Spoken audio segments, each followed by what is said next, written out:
My sister stole the money for our mom's surgery. She can wait. I need it now. She flew to Dubai. But soon, karma hit hard. You know when people say, you can't trust anyone, not even family. Yeah, I used to think that was just some overly dramatic internet wisdom. Something bitter people said when they had a falling out over something petty. I don't think that anymore. Because I learned it the hard way.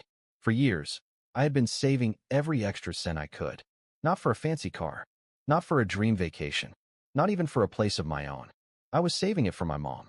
She had stage 3 kidney disease. At first, it wasn't so bad. She managed it with medications, a strict diet, and regular doctor visits. But kidney disease doesn't just go away, it only gets worse. Slowly, cruelly. Her energy levels dropped. She got sick more often. Simple things, like walking up the stairs, left her exhausted. The doctors warned us that without a transplant, she'd end up on dialysis, possibly for the rest of her life. A transplant wasn't just a good option. It was her only option. But here's the thing. Getting a kidney transplant isn't like ordering a new phone. It's a nightmare of paperwork, compatibility testing, and waiting lists that stretch on for years. And even when you find a match, it doesn't end there. There's the surgery itself, the post-op care, the anti-rejection meds. Everything costs money. Insurance only covered part of it. The rest? That was on us. So, I did what I had to do. I worked extra hours. I skipped outings with friends. I cooked at home instead of ordering takeout, no matter how exhausted I was. I didn't upgrade my phone when everyone else did. I cut out every unnecessary expense in my life. I had to. Because this wasn't about luxury, it was about keeping my mom alive. And after years of sacrifice, I finally had enough. Enough to give my mom a real chance. The money was sitting safely in a separate bank account, one that only I had access to. Or so I thought. Because a few weeks before the payment was due, I logged into my account like I had done 100 times before. Just a routine check. Just to make sure everything was still there. Only this time, the numbers on the screen weren't what I expected. The balance? 0. My heart stopped. My brain couldn't process it. I stared at the screen, refreshing it over and over like that would magically bring the money back. But it didn't. It was gone. Every last cent. At first, I thought it had to be some kind of mistake. Maybe a banking error? Maybe I got hacked? And then it hit me. The only person who knew I had been saving this money. The only person who had ever asked me, "Hey, when's mom's surgery?" My sister, Lily. I didn't want to believe it. I really didn't. But deep down I knew. Denial is a funny thing. Even when the truth is right in front of you, your brain tries to fight it. I sat there, staring at my empty bank account, and 1,000 thoughts ran through my head. Maybe the hospital already withdrew the funds early? No, that didn't make sense. Maybe it was some kind of glitch? Unlikely, but possible. Maybe I accidentally transferred it somewhere else. Nope. There were clear transactions. The money had been moved. And then I saw the name. Lily. A lump formed in my throat. My hands shook as I scrolled through the transaction history. The timestamps were all there. Bit by bit, the money had been funneled out of my account over the past few weeks. Thousands at a time. Straight into hers. I felt sick. My own sister. The same person who had watched me work my ass off for years. The same person who had heard me stress about medical bills. The same person who knew exactly what this money was for. I grabbed my phone and called her. No answer. I called again. Straight to voicemail. I clenched my jaw and tried to breathe. Maybe it wasn't what it looked like. Maybe she moved the money for some emergency. Maybe she was going to tell me. Maybe. My phone buzzed with a message from my friend Mia. "Dude, have you seen Lily's Insta story?" No, I hadn't. But I was about to. I opened Instagram and clicked on Lily's profile. And my stomach dropped. Because there she was. Dubai. Lily. Lounging by an infinity pool, sunglasses on, cocktail in hand, living her best life. My mother's life-saving surgery. It was paying for her luxury vacation. I scrolled in stunned silence. Each new post made my blood boil. Lily, in a 5-star hotel, captioned, "Treating myself, face blowing a kiss." Lily, holding designer shopping bags. Had to splurge a little winking face. Lily, riding in a private yacht. Once in a lifetime opportunity. I was shaking. This wasn't just bad judgment. This wasn't an accident. She knew exactly what she was doing. And she didn't care. I don't even remember how long I sat there, just staring at my phone. The betrayal felt like a physical weight on my chest. I needed confirmation. I needed to hear it from her. I opened WhatsApp and typed furiously. Call me. Now. No reply. I sent another one. I know what you did. Still nothing. An hour later, Mia sent me another message. You're gonna want to see this. Attached was a video. I clicked play. It was Lily, sitting at an outdoor restaurant, laughing with her friends. The camera panned as she sipped on a fancy cocktail, the city lights of Dubai glowing in the background. And then I heard her voice. I mean, come on, guys. I had to treat myself. Mom can wait a little longer, but this is a once-in-a-lifetime trip. Laughter followed. One of her friends clinked glasses with her. I could barely breathe. This wasn't a mistake. This wasn't miscommunication. She stole my mom's last hope and a vacation. I wasn't. I was. I don't think I've ever felt rage like that before. The kind that makes your body feel hot, your hands shake, and your mind go blank with pure, unfiltered fury. Lily stole from me. She stole from Mom. She stole our last hope. And she was sitting poolside, sipping cocktails, acting like she deserved it. I called her again. Voicemail.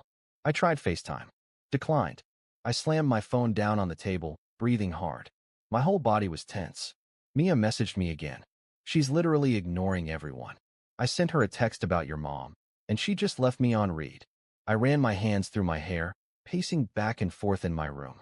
This couldn't be real. This had to be some kind of nightmare. But it wasn't.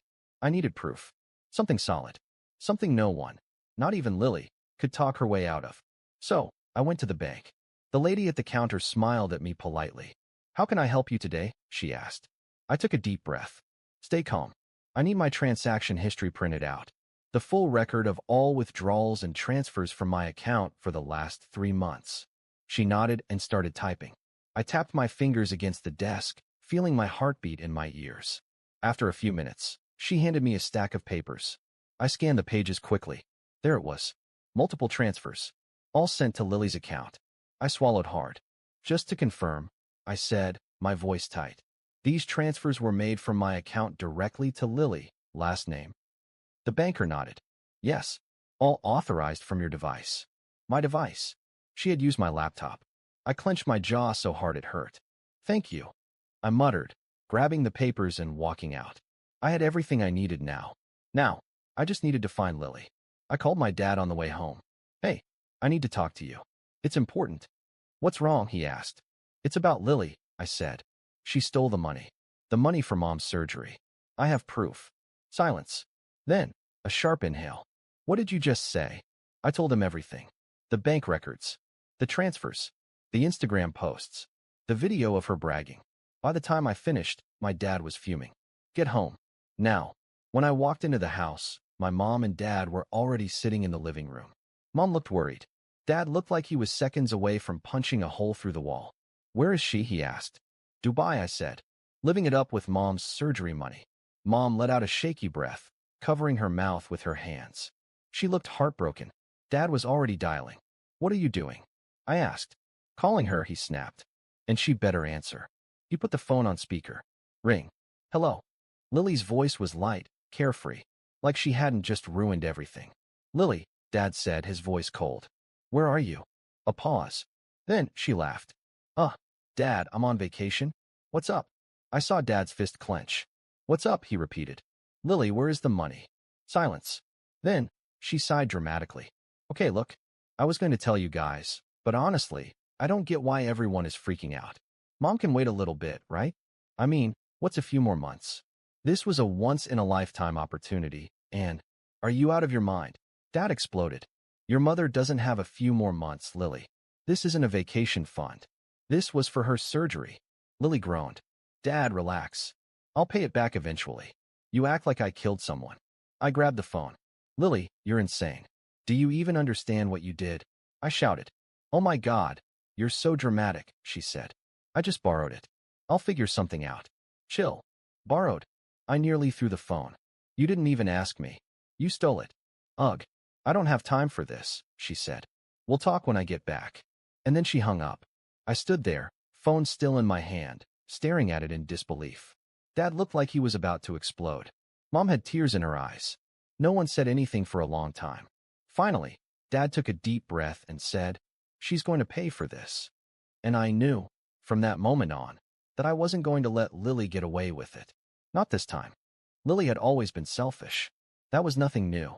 But this was something else entirely. After she hung up, the silence in the living room was suffocating. My dad had his hands clenched into fists, his face red with fury. My mom looked exhausted, like this betrayal had physically drained whatever energy she had left. I was still gripping my phone so tightly my knuckles were white. Nobody spoke. Then my dad stood up so fast his chair scraped against the floor. She's going to pay for this. His voice was low, controlled, but I could hear the rage simmering underneath. I don't care what it takes. I exhaled sharply. I'm filing a police report. Mom let out a soft gasp. Wait. Don't. She stole from me. I cut in, my voice tight. She stole from you. I turned to Dad. The bank confirmed it. I have proof. I'm pressing charges. Dad didn't argue. Mom hesitated, eyes welling up with tears. But she's still your sister. She's not my sister, I snapped. Not anymore. I grabbed my car keys and stormed out before I could hear another word. The police station was quiet when I arrived. I sat in a hard plastic chair, my foot tapping impatiently as I waited.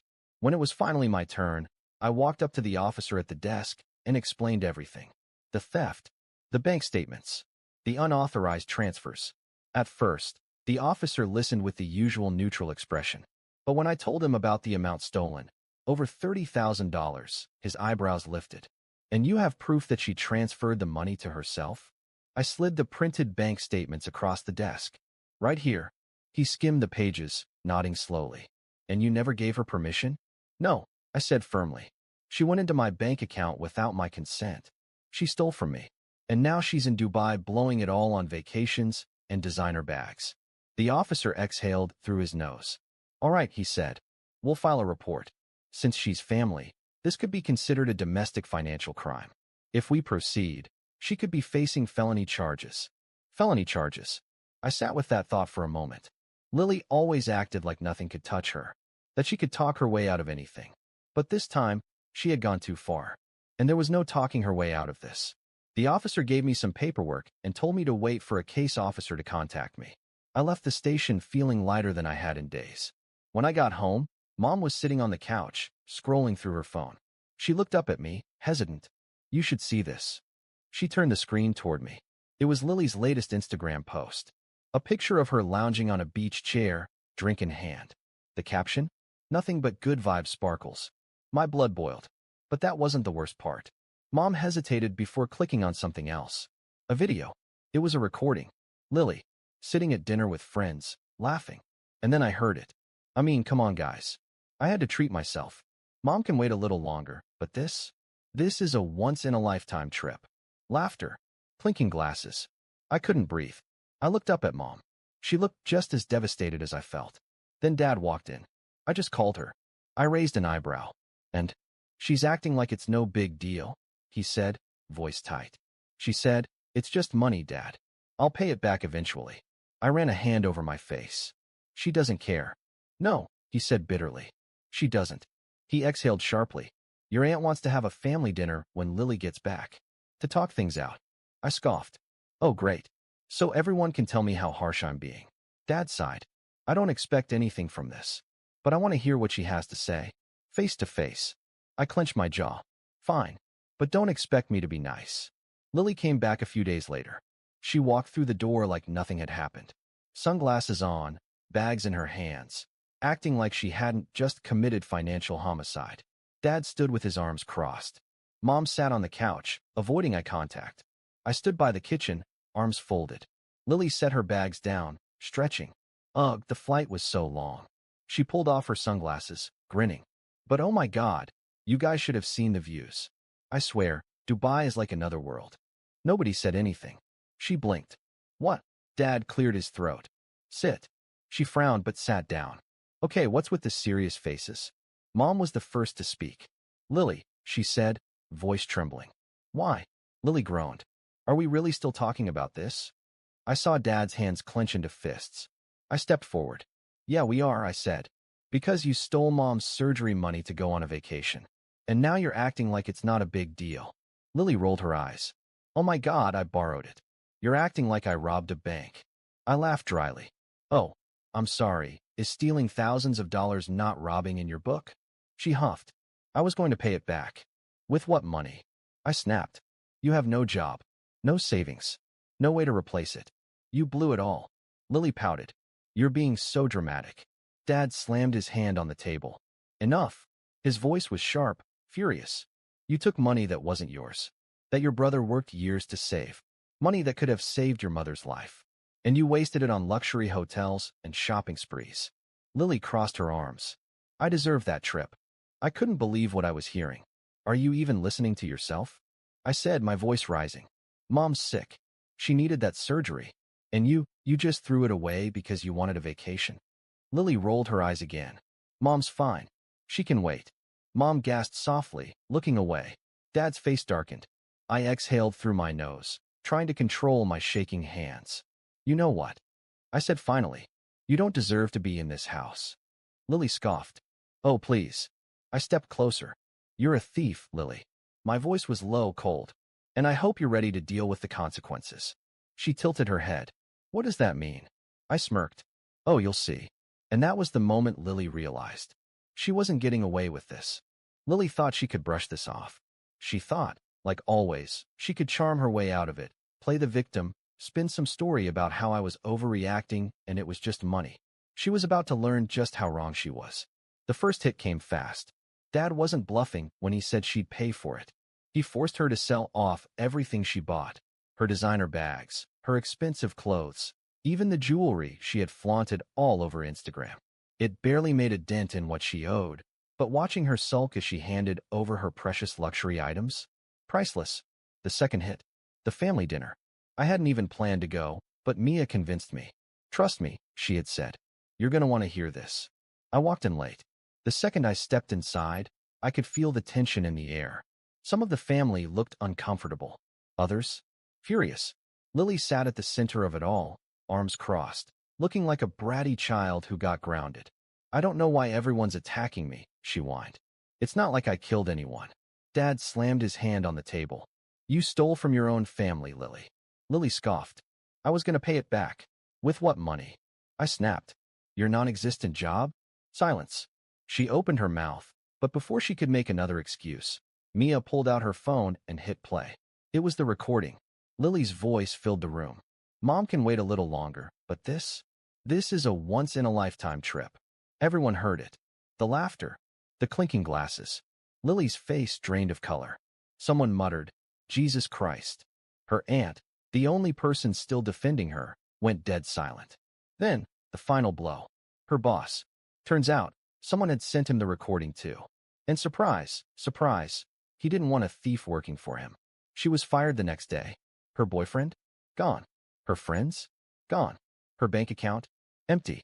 And for the first time in her life, Lily realized. She had nothing left. Lily had always been the kind of person who thought she was untouchable. No matter what she did, lying, manipulating, screwing people over, she always found a way to slither out of the mess she created. Not this time. After the family dinner, she tried to save face. She went online, posting whiny, dramatic updates about how she was being attacked and betrayed by her own family. She painted herself as the victim, claiming I had twisted the story and that she had no choice but to take the money. Nobody bought it. Her friends, the ones she thought would rally behind her, they distanced themselves fast. Nobody wanted to be associated with someone who stole from their own sick mother. Her boyfriend dumped her, blocking her on everything.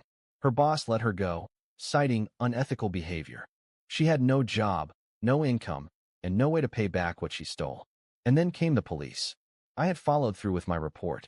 A case was opened, and while it wasn't an instant arrest situation, the fact that she had fraudulently accessed my account meant she was in serious legal trouble.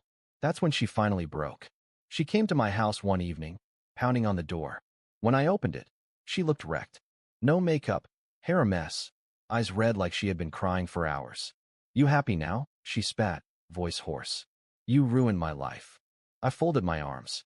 No, you ruined your life. I just didn't cover for you this time. She let out a bitter laugh. I have nothing. No money. No job. No one will even talk to me. And for what? Over some stupid money. That made me snap. Stupid money? I stepped forward. That money was supposed to save Mom's life, Lily. And you blew it. You went on a damn shopping spree while she was here, sick, wondering if she'd even make it to surgery. She looked away. I didn't think it was that serious. I laughed coldly. Well, now you get to deal with this serious consequences. Her lip trembled. I just need help. I exhaled slowly, staring at her. The sister I grew up with? The one I used to trust? She wasn't there anymore. All that was left was someone who destroyed everything and expected someone else to clean it up. No, I said, stepping back. I'm done helping you. I shut the door in her face. A few months later, Mom's surgery finally happened. Not because of Lily, but because of crowdfunding. When people heard what happened, they came together. Strangers donated. We made it work. And Mom, she's recovering well. Lily, though, she left town, moved somewhere else to escape the shame, but every now and then, I hear about her. She still tells people I ruined her life. She still acts like she's the victim. But the difference now? Nobody believes her anymore.